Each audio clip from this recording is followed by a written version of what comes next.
Des fleurs par milliers. Oslo rend hommage aux victimes de la tuerie dont le suspect Anders Behring Breivik a reconnu être l'auteur. Sa défense, il voulait protéger la Norvège et l'Europe de l'islam et du marxisme. L'homme avait fait l'objet d'un signalement au service de sécurité en mars après l'achat modique de produits chimiques dans une entreprise polonaise.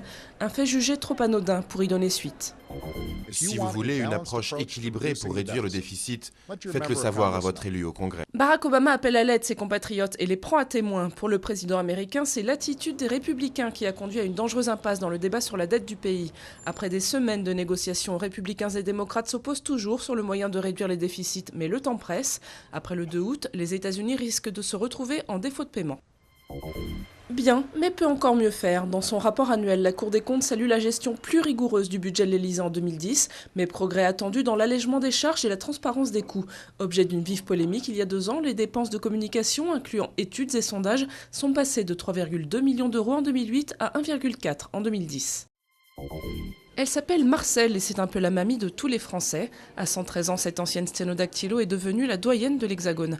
Marcel Narbonne, divorcée, sans enfant, est née le 25 mars 1898 en Algérie. Elle ne marche plus, s'exprime difficilement, mais ne boude pas de temps à autre une petite flûte de champagne. Elle est gourmande, elle aime les bonnes choses, elle aime le champagne, elle aime le muscat, elle aime le chocolat, elle aime les plaisirs de la vie, même si elle a 113 ans.